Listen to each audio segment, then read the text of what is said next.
नहीं राधे लगता राधे राधे राधे राधे कि तुम्हें राधे। संपूर्ण पापों से मुक्त कर सके। प्रेम से बोलिए बड़े बड़े राधे ब्रह्म राधे ऋषियों राधे ने राधे राधे राधे। नाम के महत्व को देखा है कि जो नाम है वो तुम्हारे सर्व पापों का नाश कर देगा।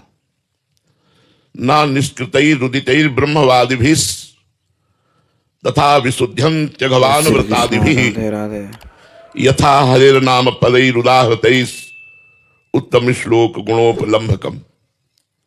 भगवान उत्तम श्लोक श्री हरि श्री राधा, इनके नाम में जो पाप नाश करने की, दुख नाश करने की सामर्थ्य है, बड़े बड़े ब्रह्म ऋषियों ने बड़े बड़े व्रत और अनुष्ठानों का वर्णन किया है, उनमें इतनी सामर्थ्य नहीं है। इसलिए पहले विश्वास करो। नाम संकीर्तनम यस्य सर्व पाप प्रणाशनम।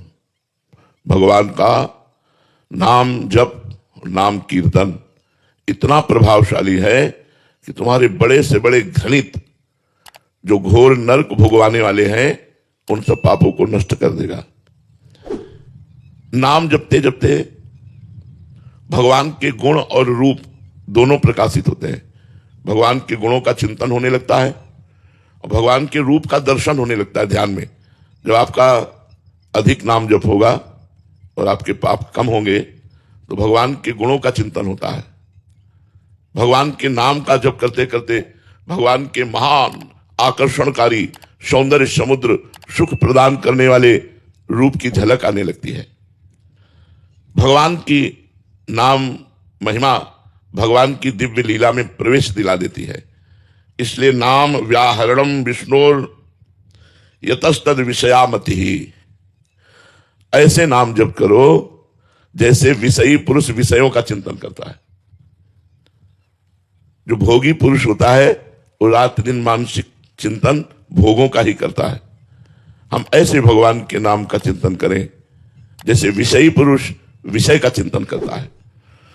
भगवान के नाम का यदि एक एक श्वास, एक एक क्षण, एक एक सेकेंड जप होने लगे,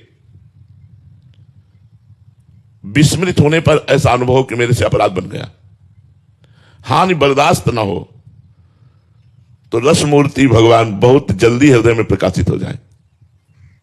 एक एक श्वास, एक एक क्षण, एक एक सेकेंड यदि हम नाम जप करें और नाम जप में बाधा बर्दाश्त न हो, नाम जप छूटने पर ऐसा लगे जैसे कोई अपराध बन गया, तो बहुत जल्दी भगवान हृदय में प्रकाशित हो जाए।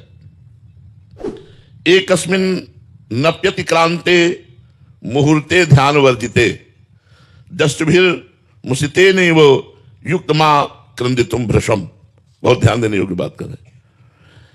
जैसे हमारे पास कोई धन हो और कोई लुटेरा लूट ले तो हम हाय हाय करने लगते हैं, ऐसे यदि हमारे नाम धन को लूटने के लिए काम, क्रोध, लोभ, मोह, मद, मत्सर ये उपाय करें तो हमें इनसे डरना चाहिए। अगर हम काम भोग करेंगे तो मेरी नाम रूपी संपत्ति रुक जाएगी और लुट जाएगी। लुट जाएगी, आगे हम जप नहीं कर पाएंगे। रुक जाएगी, हमारी रुचि नहीं रह जाएगी। तो जैसे किसी की संपत्ति अपहरण होने पर वो व्याकुल हो जाता है, हाय हाय करने लगता है, ऐसे हमारा नाम जप रुकना या कोई इन गंदे कामों में मन लगाना ऐसे हाय हाय होने लगे। अब क्या होगा, मेरा नाम जप छूट जाएगा, मेरा नाम जप रुक जाएगा, नाम जप का प्रभाव रुक जाएगा, क्योंकि मेरे अंदर ये गंदी बात आ गई, उसे तत्काल निकालो। भगवान नाम कीर्तन, भगवान नाम जप, भगवत प्रेमी महात्माओं के सत्संग से उस दुर्वासना को दूर कर दो, नहीं तो वो दुर्वासना आपके भजन को लूट लेगी। रमैया की दुल्हन लूटे बाजार, मायापति भगवान को कहा गया है, तो ये माया भगवान की पत्नी ही है। ये काम, क्रोध, लोभ, मोह, मद, मत्सर आदि के द्वारा भजन को ढकती है, भजन को लूटती है और भजन को निष्प्रभावित कर देती है। भजन का जो प्रभाव पड़ना चाहिए, अगर गलत आचरण साथ में चल रहे हैं तो उसका प्रभाव नहीं पड़ेगा। नाम स्मरण से ही कलयुग में भगवत प्राप्ति है। भगवान व्यास देव जी गंगा स्नान कर रहे थे तो बड़े बड़े मुनियों ने कलयुग की गलत चाल को देखकर विचार किया कि लोगों का उद्धार कैसे होगा, क्योंकि लोग झूठ बोलना कोई पाप नहीं समझते। देखो कलयुग का प्रभाव, नहीं तो लिखा है कबीर साहब ने भी कहा है, साच बरोबर तप नहीं और झूठ बरोबर पाप, जाके हृदय साच है ताके हृदय आप। गोस्वामी तुलसीदास जी ने लिखा है, नहीं असत्य सम पातक पुंजा, बोले झूठ बोलने के समान कोई पाप नहीं है, बड़ा पाप है। कोई मानता है? देखो कलयुग का प्रभाव।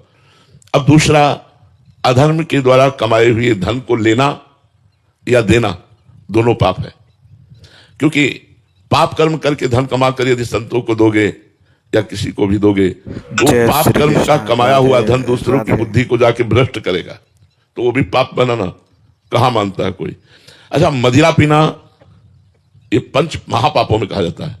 अगर आप बढ़िया गंगा जल से शुद्ध शरबत बना करके पवित्र भोजन सब परोसिए, लेकिन अगर गंदी बातें खाने में ना होए, मांस है, मदिरा है, तो पार्टी ही पार्टी नहीं मानी। बोले क्या है यार, उनके पैर धोवे, हाथ धुलवावे और उनको आसन में बैठलवावे और उनको बड़े सुंदर सुंदर पदार्थ और को पवित्र भोजन पवावे, लेकिन शराब और मांस का प्रयोग ना हो, तो आज की पार्टी पार्टी नहीं कही जाएगी। तो मुनियों ने विचार किया कि कलयुग पापों की बाहुल्यता है, इसमें बहुत इसमें पाप है, बहुत पाप है।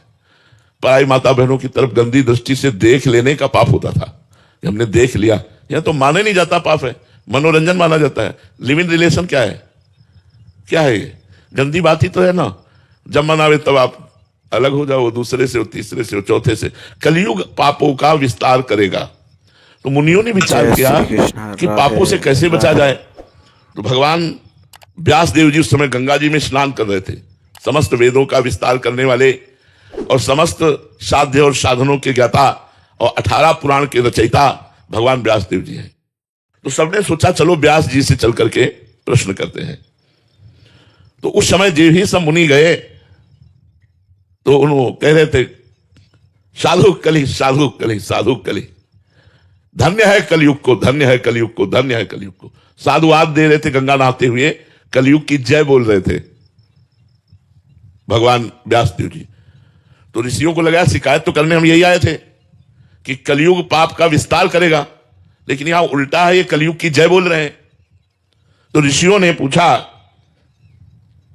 उनको बड़ा आश्चर्य हुआ और अपने संदेह का निराकरण करने के लिए पूछा कि आप साधु कली, साधु कली, धन्य है कलयुग की, साधुवाद है कलयुग को, तो आप कलयुग को साधुवाद क्यों दे रहे हैं? तो पापों का विस्तार कर रहा है। भगवान व्यासदेव जी ने बताया, 10 वर्ष सतयुग में जो तपस्या करने का फल होता है वो 1 वर्ष त्रेता में तपस्या करने से मिलता है, और 1 मास महीना द्वापर पर साधना की जाए तो वो फल प्राप्त होता है, और कलयुग में 1 दिन रात, 1 दिन रात। जो सतयुग में 10 वर्ष तपस्या की जाए फल मिलता है, कलयुग में 24 घंटे में मिल जाएगा। इससे बढ़कर और कौन सी बात होगी? 10 वर्ष तपस्या और 24 घंटे तपस्या। सतयुग में तपस्या, ब्रह्मचर्य, जप आदि सिद्धि के लिए बड़ी पवित्रता चाहिए, बड़े नियम, बड़े संयम। कलयुग में अपवित्र पवित्रो वा सर्वावस्थांगतो पिवा या स्मरेत पुंडरीकाक्षम सवायाभ्यंतरा शुचि। आप पवित्र हो या अपवित्र हो, कोई मतलब लेना देना नहीं। आप राम राम, कृष्ण कृष्ण, हरि हरि, राधा राधा रट रहे हो, तो कलयुग केवल नाम आधारा, सुमिर सुमिर नर उतर ही पारा। ध्यायन कृते यजन यज्ञ त्रेतायाम द्वापरे अर्चयन यदाप्नोति तदाप्नोति कलो संकीर्त केशवम।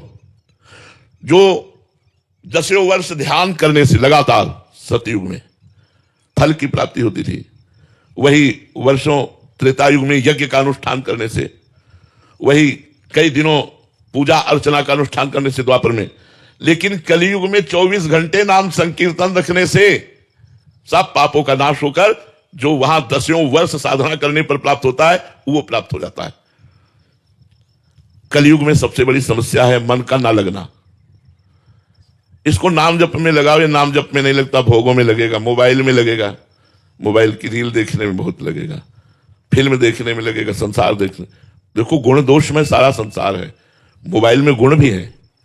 मोबाइल की कृपा से आप यमुना किनारे बैठे हो, अगर मोबाइल में आप सत्संग ना सुने होते तो यहां दौड़ करके यमुना किनारे ना आते। अगर हम मोबाइल से गुण लें तब तो लाभ मिल जाए, पर दोष भी हैं। आप कुछ सेकंड में ही सर्च करके गंदी से गंदी बात देख सकते हैं, वो जेब में है एकांत में बैठ करके। तो लिखा है कि कलयुग में सबसे बड़ी समस्या यह है कि मन बड़ा चंचल होकर के विषयों में जाता है।